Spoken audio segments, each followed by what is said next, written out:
Could there be a bigger World Cup semi-final? By many counts, not quite. Because when cricket's oldest rivals clash at Edgbaston, it would be the first clash of its kind after 1975. It's not a lopsided battle either, because even though the Aussies have the perfect record, the English believe they have the perfect team. The clincher then could be this man, or even this guy, or a brand new hero. As long as the deciding factor is not the weather, cricket is in for a match to remember.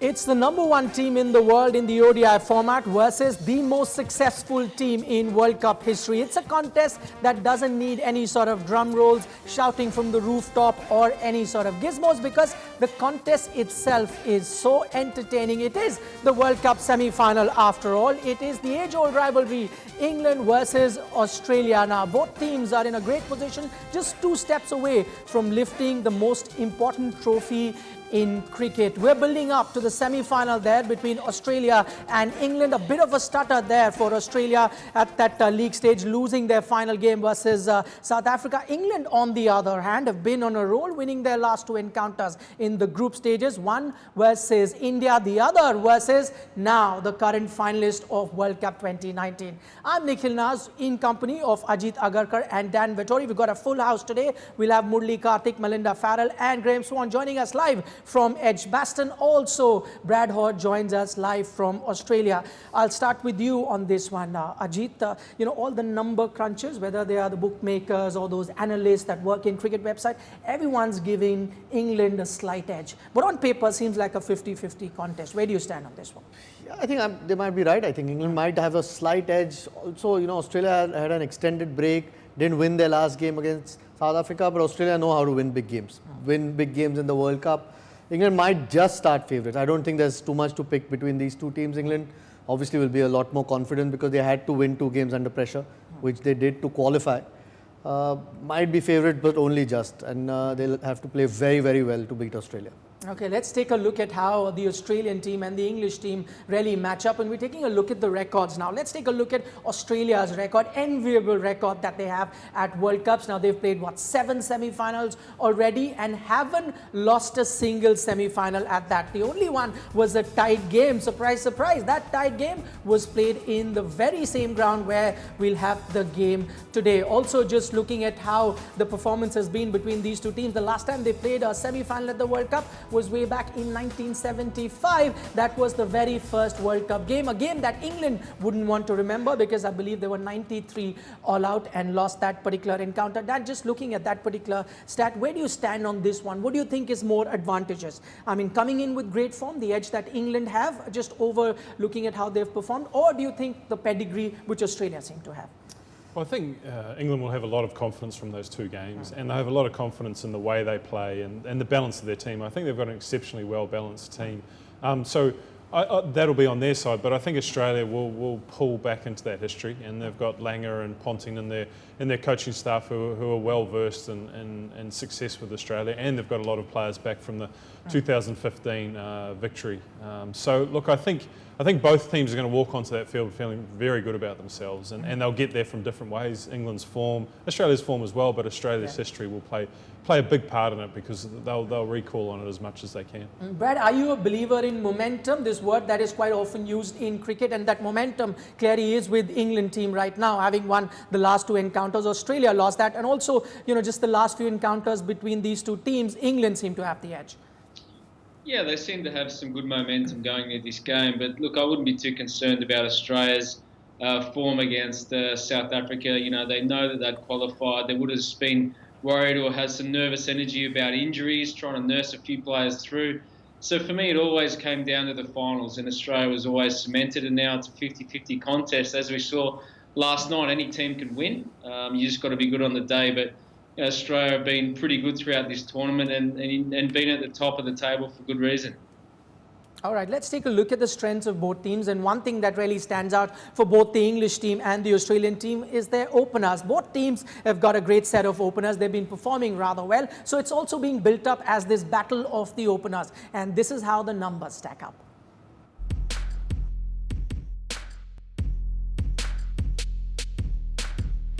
When the battle for a final spot begins in Edgbaston, the clinching factor may just be England and Australia's respective openers.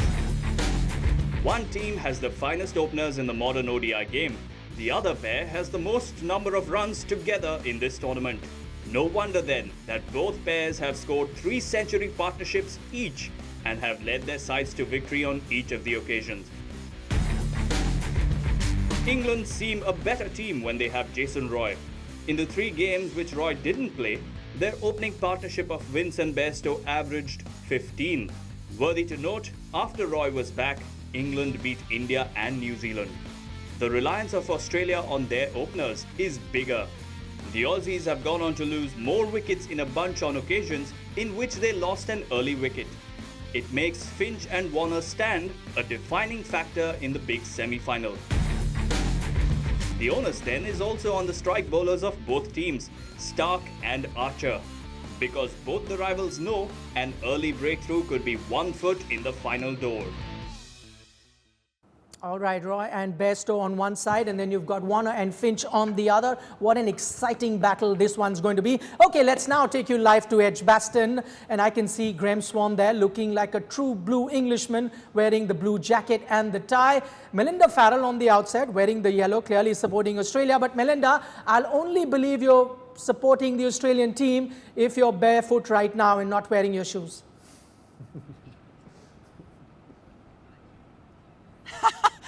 No, I am definitely wearing shoes and I have a nice manicure at the moment. So definitely not. All I will say about this top is it's been a very long tournament and I don't have much that's clean yet left. That is the only reason that I am wearing yellow. But as you can see, Kartik here is wearing his handkerchief because he's still in mourning a bit over yesterday's result. As for everyone else, can you hear that? Can you hear that?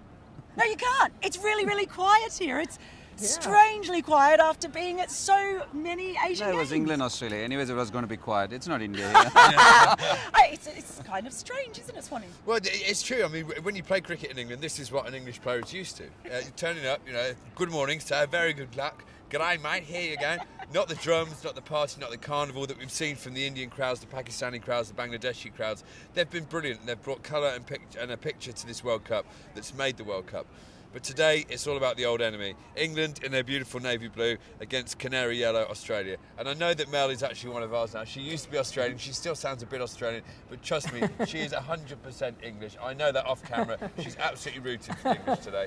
But what you said earlier about the teams, it's a massive shout for today. It is almost a battle of the opening batsmen, I think. Aaron Finch especially has a brilliant record against England. And he, certain people wake up knowing they're playing a team they've done well against and they'll be full of confidence. So don't be surprised if Finch does well. The bigger battle for me is how England play Mitchell Stark. If England's openers, Roy and Bairstow, play Mitchell Stark like South Africans did at Old Trafford, England will win this game. The confidence will permeate through their team. They will score tons and they'll win this game. If Stark makes early inroads, this is anybody's match.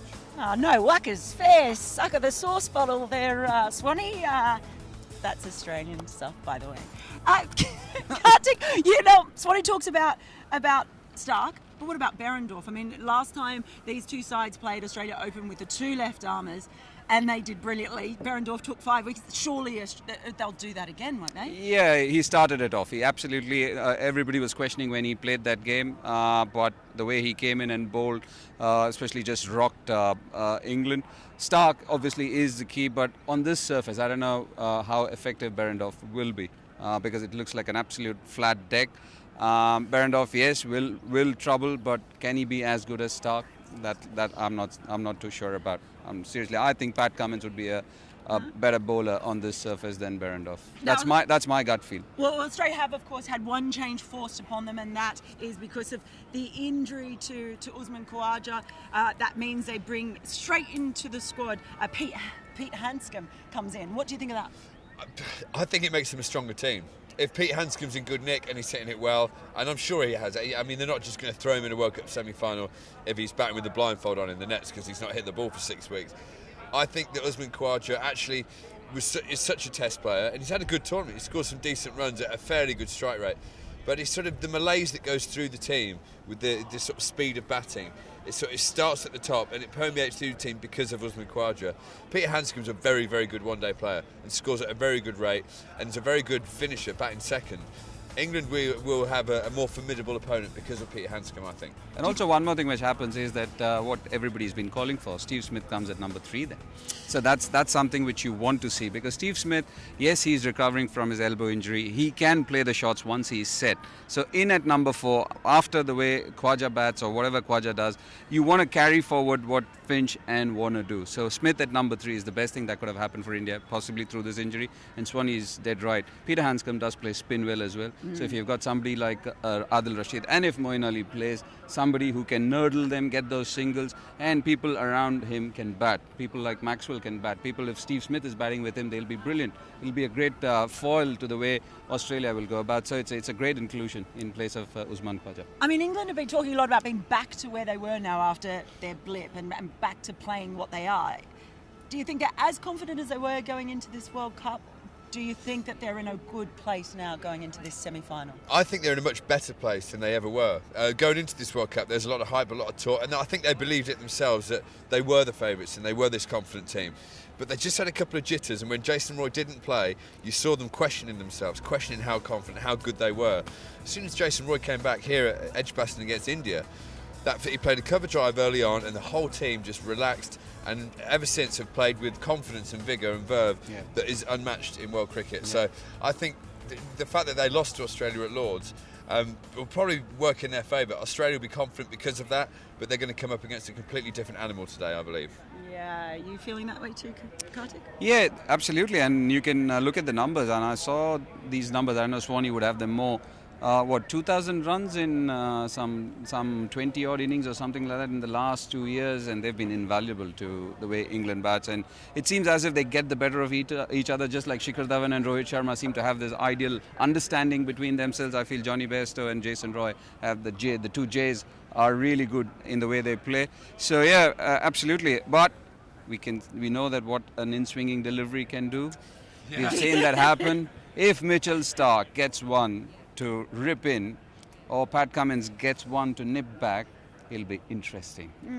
It'll all be very, very interesting. We will be watching it all the way here. And so over to you, my dear old things back there from... Very good, well done. Thank you, I'm trying my best. I'm trying my best You're to be very Brummy, proper aren't you? and English. All right, thanks so much for that, Mel, Graeme, Swann and Murli Kartik. We'll try and come back to you after the teams are announced. The toss is about to get underway. But for the moment, let's quickly get you the pitch report. This is Mel Jones and Ian Bishop. Right, but we'll continue talking here on ESPN Cricinfo Digital, just listening to Graeme, Swann, Murli, Kartik there. One word, Dan, that was spoken a lot about is the injury-hit Aussie team. Would the Aussie team be worried? They've had a few injuries, a few of them got hit in the net. Some of them are actually playing with niggles in this particular game. I don't think they'll be worried. I think they'll be able to move on pretty quickly, and I think they'll call on those resources around the group. Peter Handscomb's been there for a little while now, so they'll understand what they need to do in this situation.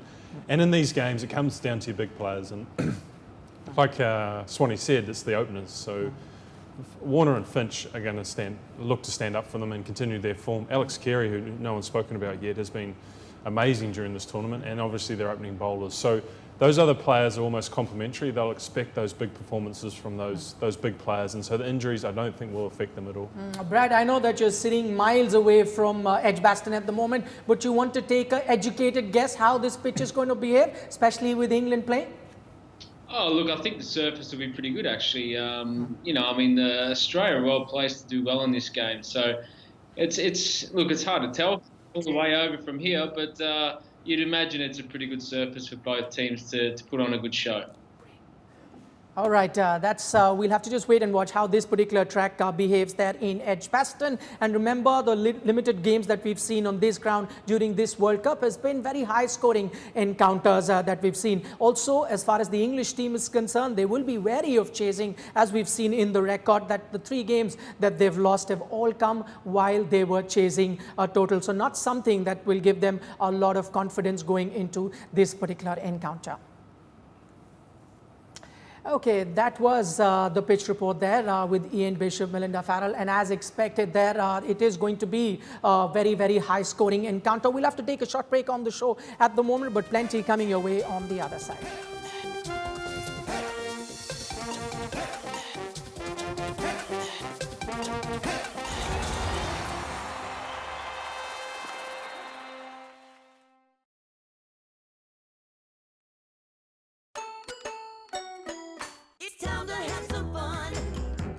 No cricketer loves a World Cup final more than Adam Gilchrist. The Australian made the final of all 3 World Cups he played in, 1999, 2003 and 2007, and won each of them. He also scored 50 plus in all 3 finals. His 104 ball 149 remains the highest score in a World Cup final. It's time to have some fun.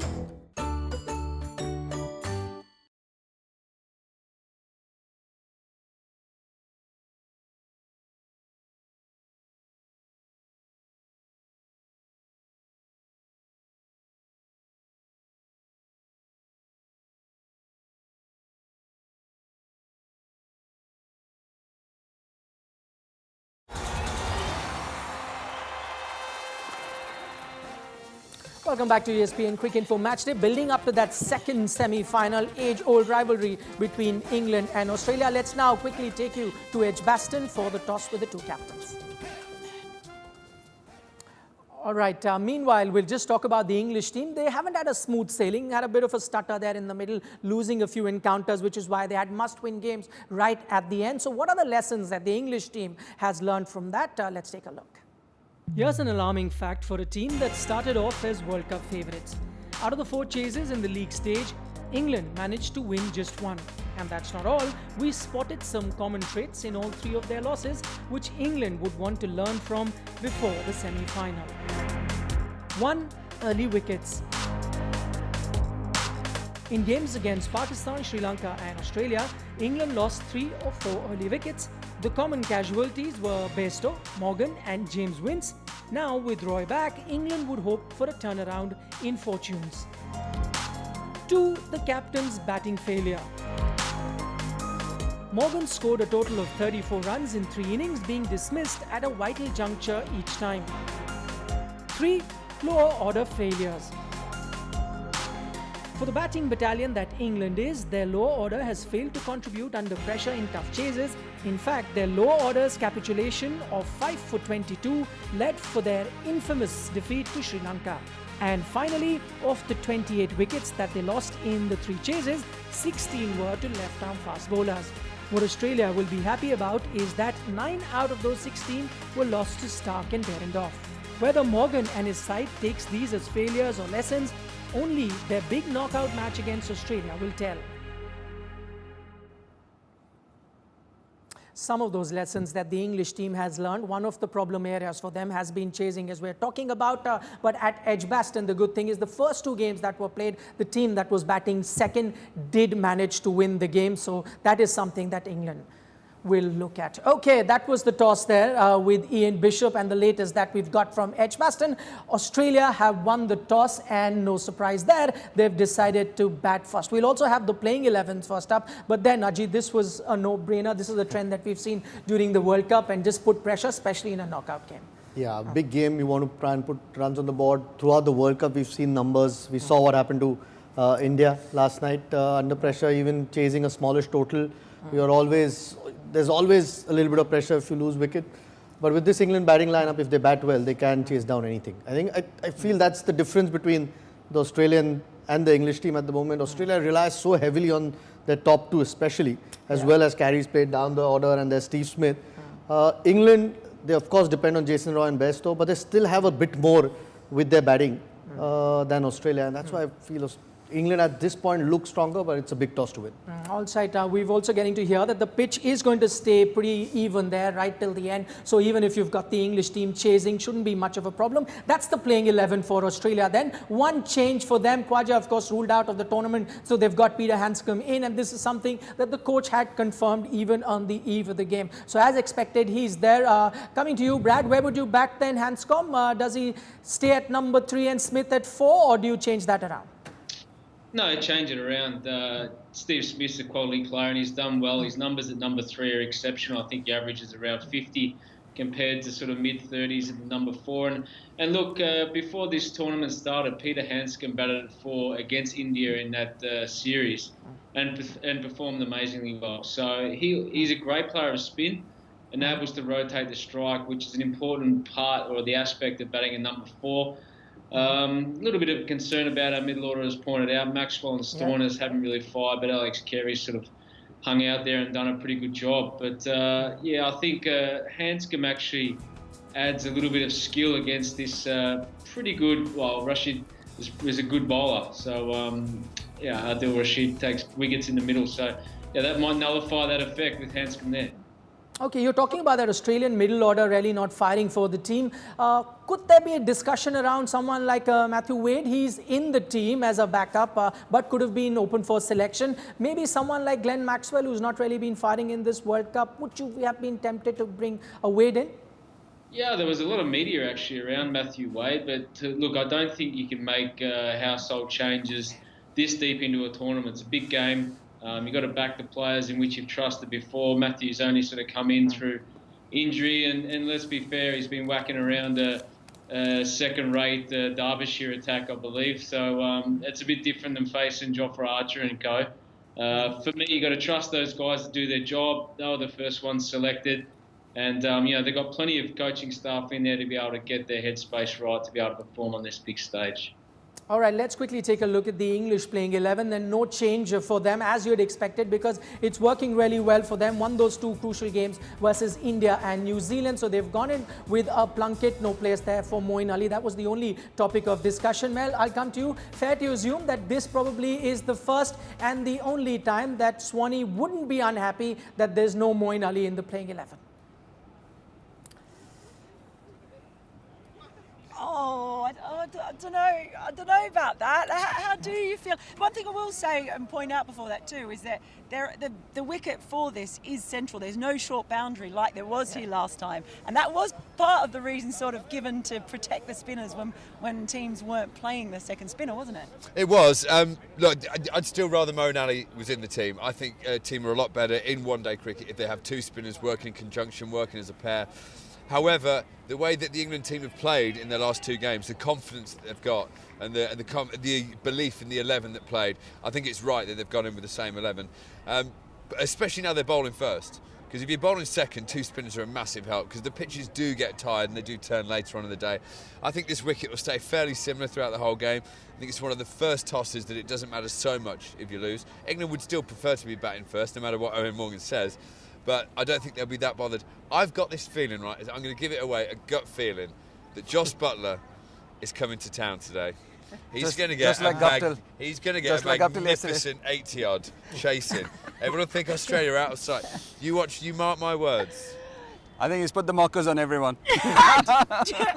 And David Warner will get a triple century.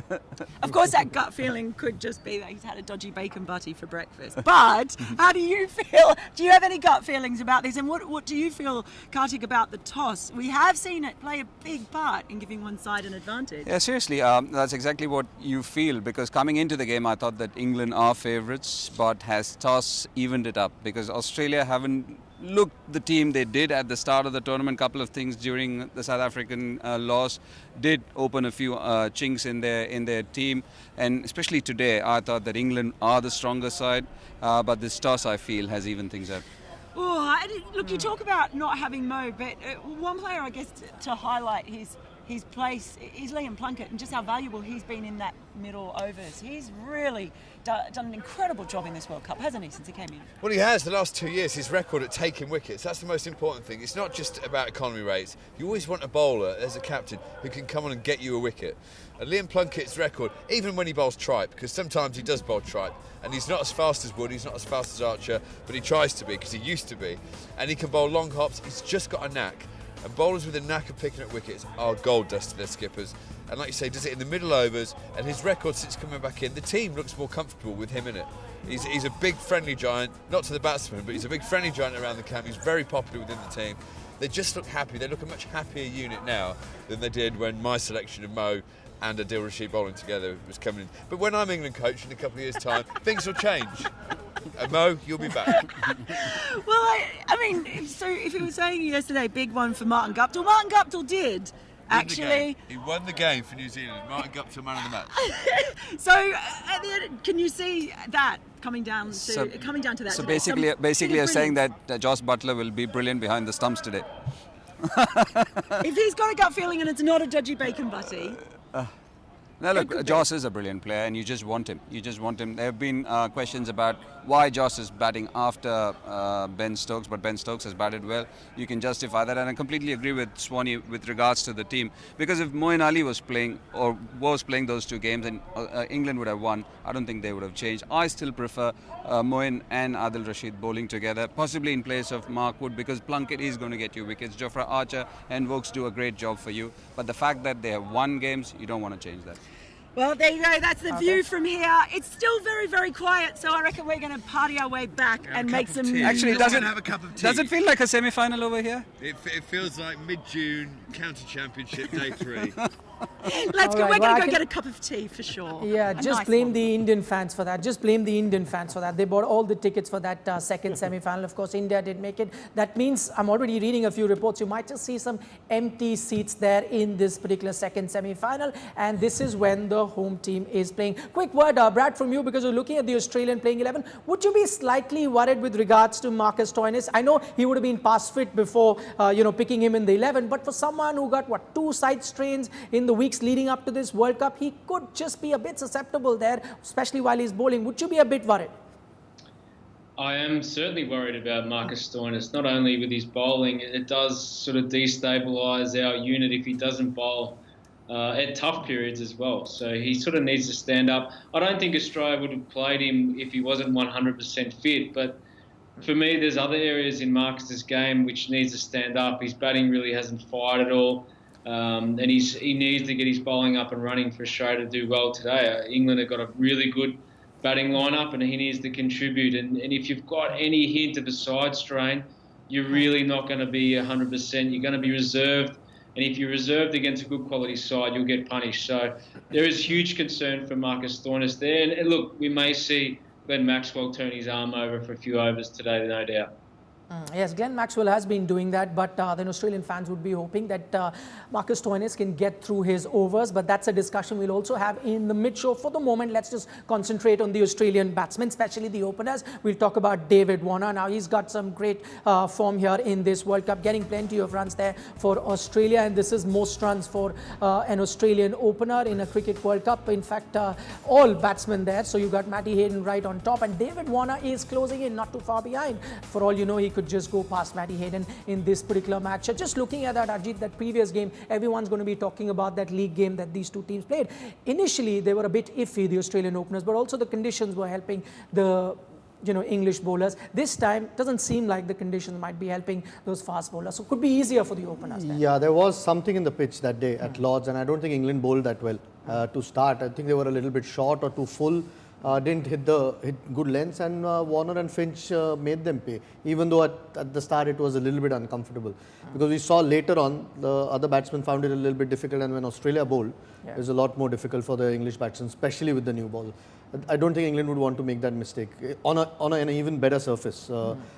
If they can get those 2 wickets at the top, I think England will might win this game comfortably. I feel. I think Australia middle order at the moment doesn't look as strong as the English one. That you seem like is where the game is for the Australian team. The middle order, as we're saying, apart from Alex Carey, no one's really fighting. Get Warner early, that's the start they'd want. Yeah, I think so. I think there's an expectation that Warner and Finch will do their thing again, and they hope Carey will as well. But there's still quality players there. Steve Smith is one of the best players in world cricket, and it feels like he's almost forgotten about. So he's got such a good record on these big games, knockout games, so I could see him complementing whatever Finch and Warner do.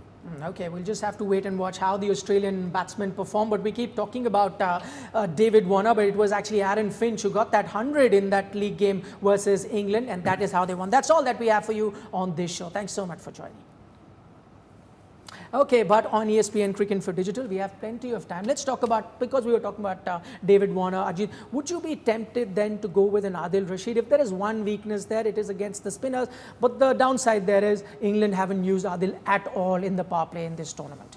Not at all. I think Finch plays spin quite well. In fact, takes spin on. So I don't think England have got some really good seamers up front. I think Chris Woakes has found form at the right time. He's got some shape on the ball last couple of games and picked up early wickets. And Jofra Archer. I think we've got some Finch's numbers. Yeah, this is Finch versus leg spinner, so not a great record there. If you could see 3 dismissals there in the first 20 balls since 2016. He gets out to leg spinners, and then of course your mind will also jog back to Dan in that game against South Africa where Imran Tahir got hit.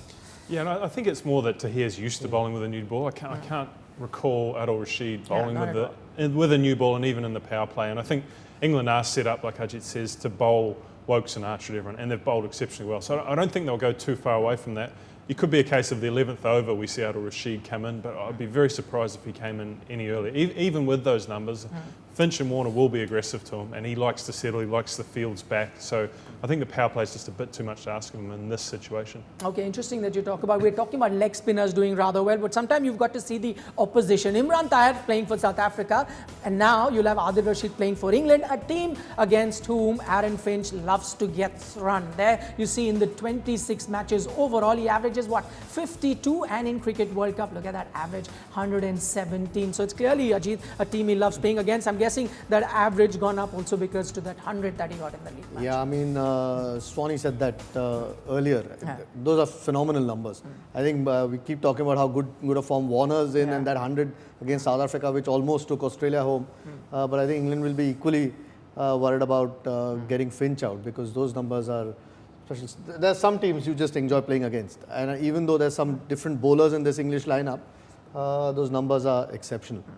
Okay, just looking at just the middle order then for Australia is really the problem area. How is it that they can really sort that out? And if you see that middle order, 4 to 6 number, and we've removed 7 purposely because then you get Alex Carey and then he gets all the runs. It just kind of evens it out. But then England there, you could see 951 runs. They're averaging 41, so slightly better as compared to Australia, because middle order seems to be a problem for both teams. England better placed if you just look at that particular graphic. And just on the subject of Carey there, Brad, then would you want to really push him up? I don't know if you push him ahead of Maxwell, but surely ahead of a Marcus Stoinis in the batting order? Yeah, you could do so today. I mean, he's in great touch. And yeah, it's interesting you look at those figures, but you don't factor in the number 7, Alex Carey, which has been phenomenal and, makes our middle order actually look pretty good. So for me, I think that if there's a couple of early wickets to go down, I'd be interested to see Alex Carey go up and give him the opportunity to face more balls. I just really haven't liked the way Stoinis and Maxwell have started their innings just of late, but they are match winners and they can do a lot of damage more at the back end. So I wouldn't be surprised if they do switch that order around and Maxwell goes to 7 and Carey comes to 5. That might be something they may look at. But then again, it's a little bit of robbing Peter to pay Paul. Really, you pick to do a job, and if Maxwell bats at 5, then he's got to stand up at that position. You can't pick and choose when you come in. If you're 3 down for 50, you've got to get in there and ride the lightning. So, it's just a matter of just doing your role as best you possibly can on a day. Just let's take a look at Alex Carey's number, and that we're talking wow good he is in at the moment with the bat, and you see number 4, 5 and 6 and the runs that they've got. So now we finally included the number 7 there, and you could see that average just for Alex Carey at 65, and look at that phenomenal strike rate. And Dan, I'll talk to you about that strike rate itself. There would be a school of thought that, you know, maybe if Australia were to lose wickets early, then send someone like Carey, because Maxwell can really tonk it to give him for later. But then you look at those numbers for Alex Carey, he can even tonk it. Well, I think, and he's come in so many different situations. It's not that he's just been able to finish at the back end of a good start. You think of against New Zealand at Lords, they were 92 for 5, and he came in and blazed away. I think 70 off 70 balls where everyone else was struggling. So India got a really good 50. Yeah, exactly. Keep forgetting, almost took them home. And he's played against spin and pace equally, and I think that's what Australia like. But I think in the back of their mind, they'll think we've always got a banker in Alex Carey to come in at 7. So if Maxwell and Stoinis don't work, we know he's there to fulfil the role he has. And it's been so impressive, that strike rate, because, like I said before, it's not always easy situations. Number 7 can be a really difficult position to bat in, and he's been exceptional, particularly because he hasn't actually played that much. And so to come to a World Cup and do it all in this manner has been outstanding. All right, we're just taking a look at the top run getters for Australia in this World Cup. David Warner and Finch, yes, as we've been talking, the Australian openers doing rather well. But Alex Carey there with 329 runs in the 3rd spot, something that no one would have expected before this World Cup started. But, you know, we still have to concentrate on the Australian openers. That's the key to this particular game. We're taking a look at how the English bowlers perform, especially in the power play. And there's a clear trend there, and that is just using Jofra Archer and Chris Woakes in the power play. In the first 10 overs in Cricket World Cup 2019, in those 9 innings, they've bowled 44 overs each. Only you've got Mark Wood and then Moeen Ali that one time they got him to bowl an over. What would you do, Ajit? Would you stick with this formula? Because this didn't work with Australia in that earlier game. Yeah, but I don't think they had their best day with the ball, at least to start the innings. They brought it back later on, where they bowled better as the innings progressed. I don't think they'll make that mistake. I think we saw Woakes on a different pitch against India, but still bowled really well. But bowled 3 maidens on a trot. Is bowling well at the moment. Even against the last game that they played against New Zealand, he was really good at the start. So those two are a formidable pair, and I'd be very surprised if they actually go to Moeen Ali. Like Dan said, I don't think he enjoys, or he doesn't do that job with the new ball much. So why do that when you have 2 quality opening bowlers? And Jofra Archer's obviously made England even more stronger since he's been in the team. So those two would be the way to go. I think, and their lengths have been impeccable as well. I think earlier at that Australia game they weren't quite on song, but the last 2 games, the way that England have bowled at the top, Woakes and Archer, like Ajit said, it's just been spot on. They couldn't have asked for anything more, and it doesn't matter who you're bowling to. If you can bowl like that, they're going to be dangerous. And that's what Jofra Archer in particular is very, very dangerous. Woakes has also been picking wickets in the power play for the English team, and now the bowling looks really, really strong with Plunkett in there, also Mark Wood, and then you've got that spinner in Adil Rashid. Okay, let's now turn our attention to what's happening in the world of social media. This is Anubhav with all the updates. Thank you so much, Nikhil. It may be day 1 of the 2nd semi-final between England and Australia, but we'll commence proceedings with reactions that we got after day 2 of the 1st semi-final between India and New Zealand. We'll commence proceedings with Grant Elliott, New Zealand's hero from the 2015 World Cup semi-final, who's talking about the unifying power of sport, and he says, amazing how sport can bring a nation together as we get behind the Black Caps for the final of the Cricket World Cup. And he says, let the handbrake down and express yourselves. Hashtag back the Black Caps. Hashtag yes we can. So we'll see if New Zealand can go all the way. Now we'll move on to a man who knows a thing or two about going all the way, not on 1 occasion, but 3 times. Adam Gilchrist with a message to Indian fans. And he says, don't be too harsh on your team. Indian fan just shows that the World Cups aren't easy to win. A lot has to go right, and any slip-ups can be punished. They're a top team and play a very enterprising brand of cricket. Next, we have the Australian cricket team, who was seen walking barefoot at Edgbaston. Now, a lot of people said that they were trying to derive some positive energy from the earth, but Justin Langer mentioned that he wouldn't read into it too much, and that he was simply enjoying the pleasure of walking on some of the best cricketing grounds in the world. To you guys, have you guys practiced this practice in the past?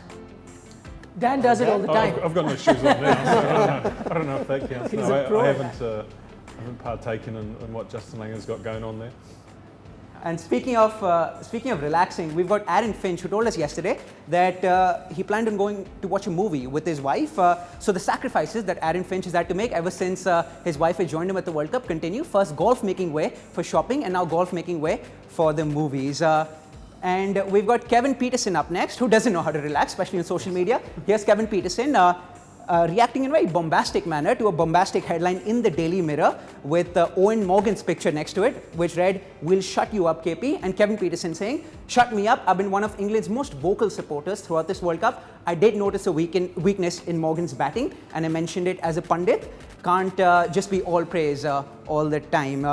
Next, we have the GOAT, Gary Lyon, or Nathan Lyon, as some may call him, who's talking about how David and Candice Warner need to have another baby before this game against England, because every time they do, David Warner ends up producing a brilliant knock in the immediate aftermath. His 122 against South Africa coming right after the birth of his third child. Okay, thanks so much for that, Anubhav. Dan, do you want to give him some advice as a father of 3 kids? No matter how many hundreds you get, 4 is going to be very tough to handle. That's a lot of pressure on Candice. They expected to turn that round pretty quickly. Okay, we're building up then to the second semi-final. Just a reminder here that this Cricket World Cup, why just watch the match when you can play it too? Check out Hotstar Watch and Play, a super cool innovation that lets you invite your friends, predict every ball, chat about the match all in one place, and if winning the prediction isn't enough, you get to win amazing prizes too. Also, you can participate in our contest called Cricket Picks. All you need to do is predict the winner. Just go to ESPN Cricinfo and then just play this, and this is how you can join in. Put your tipping to the test. Play Cricket Picks, the new predictor game from ESPN Cricinfo. Make predictions and track your progress throughout the tournament. The easiest thing you'll do all day. Go to espncricinfo.com/cricketpicks and play today. Okay, let's take a look at the predictions then. And you've got Graeme, Swann, Daniel Vettori, Ajit, Agarkar all going with England. And you've got Murli Karthik and Brad Hodge going with Australia. Quick word from you, Brad. We were talking about this, that probably England start as the slight favourites. But now that Australia has won the toss, you think it's now 50-50? Yeah, I do actually. I think that runs on the board in a big final can be critical. So even when you're in the field and chasing or defending, you never feel that you're actually out of the game. So it doesn't matter what total you get, Australia will come out and try and defend what they've got. It's going to be a mouth-watering contest. These teams are so evenly matched, all riddled with superstars, and it's a big stage. So it's anyone's game, but. Look, I've worn the blue just in case Australia get done. I'm certainly back in the canary yellow. All right, thanks so much for that, Brad Hodge, Daniel Vettori and Ajit Agarkar for joining us. That's all that we have on ESPN Cricinfo Match Day. It is a settled English team versus an injury-hit Aussie team. Live action is coming your way.